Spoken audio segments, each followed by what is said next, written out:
Hey guys, it's Edith, and today we're going to be making a reversible bottom and a regular triangle top for one of my customers in this new print that I ordered.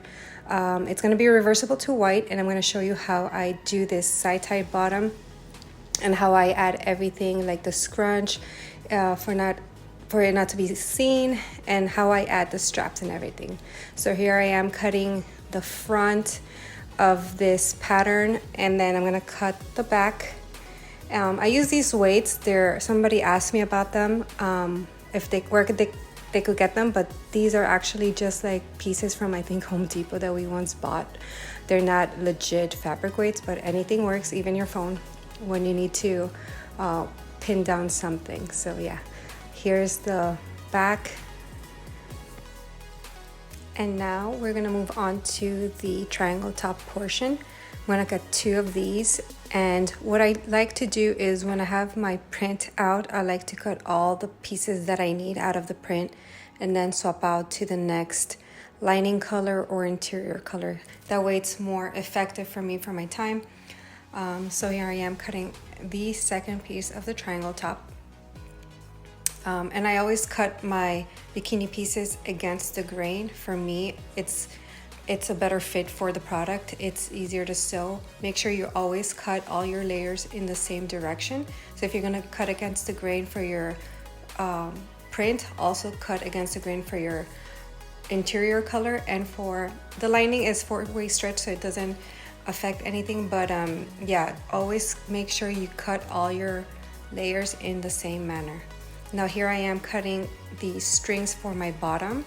This bottom takes 2 ties on each corner, so that makes a total of 8 strings that I need to cut.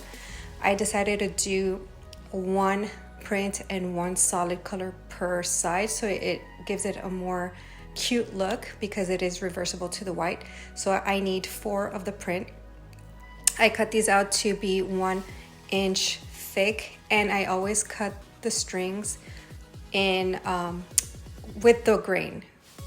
So I like how it looks after you flip it out. It makes a difference in my opinion. I used to cut it against the grain, but I noticed that it wasn't as nice a finish, so I swapped over. So since my fabric is still out, I went ahead and refolded it, and here I am cutting the trim for my triangle top that will be fed into my binding attachment. And for this, you actually have to cut the fabric against the grain because you need that resistance when it's being pulled. And now we're moving on to the white fabric, and I'm cutting the strings that I was talking about before. I need 4 of these, and I cut them out to be 20 inches long. And then once you sew them, they actually become longer because this does stretch a little bit. So it's really good because that length for me works. After you do the little bow on the side, you still have a little bit of hanging fabric. So these are my 8 pieces that are gonna be my ties for the bottom. Now you're gonna see me cut the triangle backs in white, 2 pieces of these. And I'm gonna go ahead and also cut the front and the back of my bottom.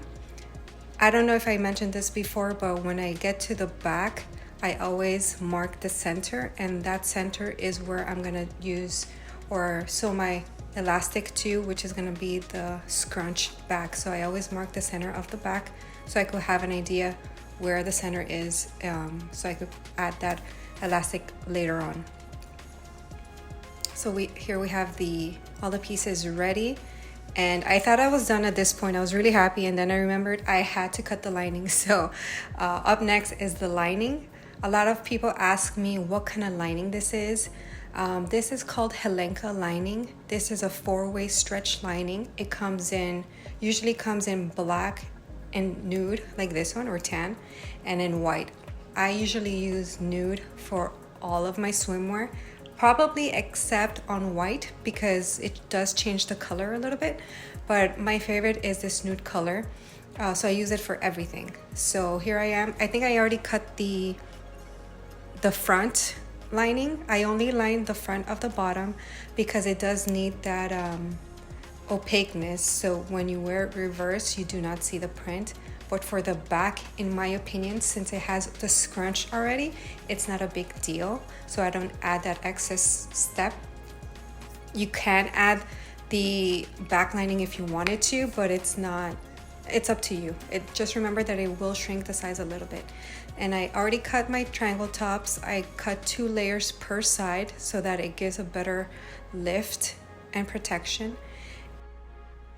And I was removing the extra needle, which is called the security needle, I believe, the security stitch needle, which I love using because I will be sewing the straps to my bikini bottom, and I don't need it to shrink the size of the width of my strings. That's why I removed it. I will be adding it back once I finish sewing up all the strings to my bottom or any other necessary strings. Yeah, I love sewing with it. Here I am using turquoise in my needle thread, so I was double checking to see if when I flip out the white, you'll be able to see the turquoise, which I didn't want that to happen, so I sewed 2 of them, and I quickly flipped it inside out just to double check if it was going to show, and it didn't, which I was really happy about. So I went ahead and sewed up all the remaining strings for my bottom and flipped them inside out. So when you're sewing with a serger, you have a stretch in your stitch, so it's never going to pop. A lot of people have that confusion that with a serger sometimes it will pop or something. No, the serger is what you need to sew any kind of swimmer because it's a stretchy stitch. Here I am flipping all the other strings, and here we have it, 2 for each side, a total of 8 strings per bottom. Now I'm going to cut my elastic that's going to go down the back of my bottom. This was an XL bottom, so I believe the size of that elastic was a 6-inch, but you could change that to whatever size that you want. You could test it out. It depends on how much you scrunch it at the end, so you could play around to see what you like. And now I'm adding back my security needle, which I love. It's helped me a lot, and you get a nicer product too, so I would recommend it if you have that option. Here I am checking my lining. I always do the grip test, which I've spoken about in other videos here and there, and I think I have a short YouTube short about it. And basically I just check which side of my lining grips better onto that particular fabric so that it does not slide. There's always one side that will grip on better, so I recommend you try to do this with every fabric when you're adding lining. So the order is lining, then the front, then the back, and then we're going to add the elastic down the center of the bottom, and we're going to use that mark that we added when we were cutting the pattern and secure the elastic to that center.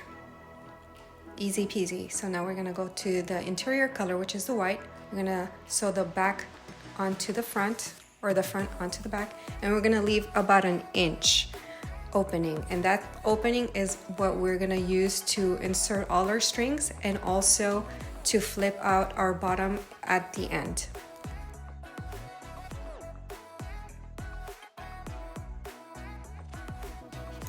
Now we're going to secure all the layers together, and I don't use any clips, so I do take my time to make sure everything is sewn properly, everything is pulled together at the same rate so that it's not baggy and it's beautifully flat.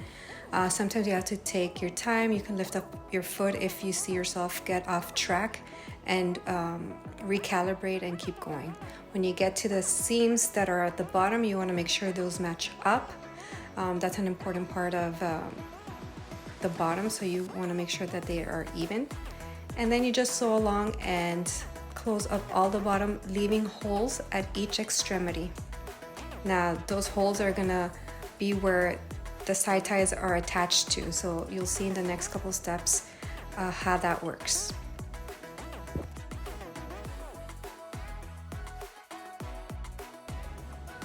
So now we get to the fun part. We're gonna add the strings through the holes in the extremities down the center. So we're gonna use this thing, I use this plier called a hemostat plier, which is not traditional to sewing, but you know, sometimes you gotta think outside the box and use tools that will work for you.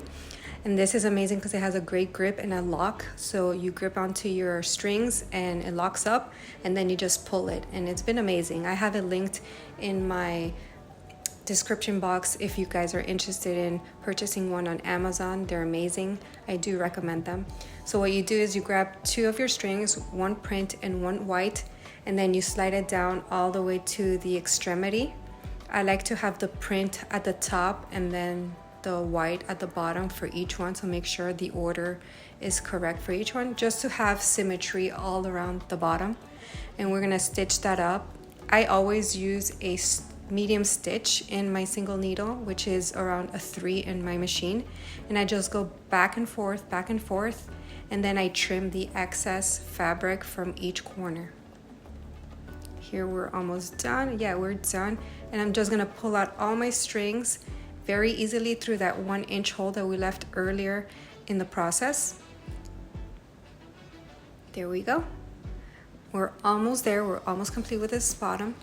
And now what we're gonna do is we're gonna close up the hole that we left. So what works for me and what I've realized is that putting the back bottom to my left and then the front to my right is easier. You're gonna secure with your fingertips, making sure the opening is flat, and I hold on to the elastic of the back in the center so it doesn't move around, so you secure the elastic in the center. That helps me also guide through while I'm stitching, so it's a little tip for me. Now we're gonna do our butterfly bottom. That's what I call them, but it's a scrunch back. You double back stitch in the top, and now we're gonna grab on, make sure everything's even, and you see my index finger on my left hand, it's like touching the elastic as I go down, and that makes sure that I'm stitching the actual elastic and I'm not missing. And you wanna guide it and make sure it's down the center. And that's it. That's the hidden elastic, and that basically makes your bottom. Look how beautiful that looks. Now I'm gonna add some finishing touches to my bottom. I got these beads in all different colors so I can match up for different prints. And I use my loop turner. I chose this turquoise color. So I chose to do turquoise on the white and then white on the print side. So I'm gonna put 4 of each, and then I'm gonna go ahead and like loop them through each end and just secure them at the end. And it adds a really cute touch to the bikini bottom and adds some weight to the tips. And I think adding anything extra special will make your customers happy. It's a really cute touch.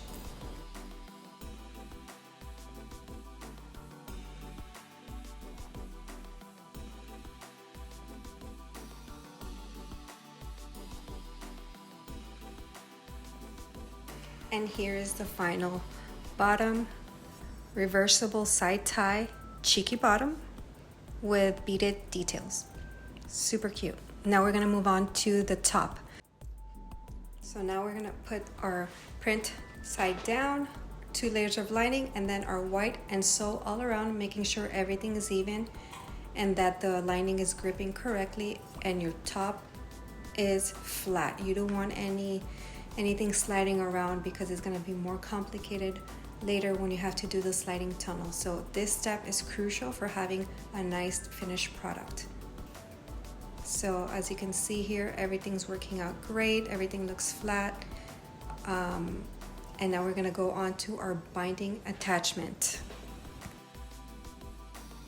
Now here are my tools that I'm gonna use in my next step. These little pliers, they're not pliers, what do you call them?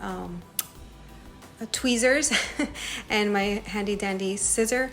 You could find all of my tools, pattern paper, etc. linked in my Amazon storefront if you're interested. I link as much as possible for you guys to find. So yeah, here we are putting the trim through the binding attachment. This binding attachment was made custom here locally from a guy who does this for a living.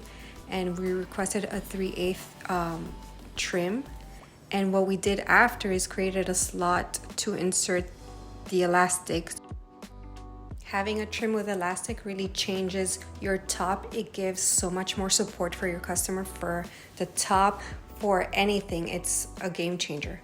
So here we're gonna feed our triangle top through the binding attachment, and that wraps the fabric and also wraps the elastic, so it's all in one.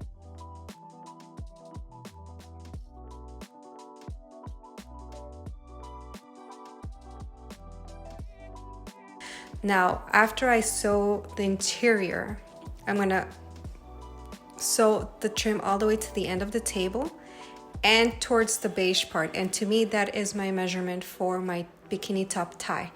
That way you're not having to second guess how long your trim is or whatever. You just make marks on your sewing machines that will help you be more effective. And here I added the label facing downward so it gets sewn onto the trim. It's a better way to add the label, in my opinion. And now we're gonna finish off the last piece. Use my tweezers to feed that thick trim through the attachment. And now I'm not pulling the trim, I'm just helping it flow backwards. So you never wanna pull anything because your needles could break. It's very sensitive to that. You just wanna help it flow. And here you have the trim with the elastic. And now we're just gonna sew the trim that's gonna go on the inside of your sliding tunnel and wrap around your waist. And you could see how that functions there with the elastic getting wrapped. And now we're getting to my favorite part, which is the sliding tunnel. I have so many videos on this and everybody's always mesmerized at how easy it looks, and it's because I've done it so many times. So what you wanna do is back stitch back and forth in the beginning, and then your left hand is gonna pull slightly on the fabric while your right hand folds over the tunnel. And it's kind of like a coordinated dance between your left hand and your right hand, which gets easier with time. But what helps a lot is the previous steps, which I told you that when you sew your fabrics on correctly and you do grip tests and all that, and you sew all your layers in the right direction, this part becomes a lot easier. So if you're having issues with your lining, you might want to try the grip test, and you also want to make sure that you're cutting all your layers in the same grain of the fabric. Now we're gonna pull through that elastic, and that is it. We have our triangle top with support. People love this triangle top, honestly. And now I'm gonna add some finishing touches in the middle. I'm gonna put a little charm. People love this, like, special details. So if you could do that for your customer or for yourself, if you're doing this for yourself, you could do endless things. Look how cute that looks. And this is the final product, guys. A reversible side tie bottom with a matching triangle top. And here's a glimpse at my store.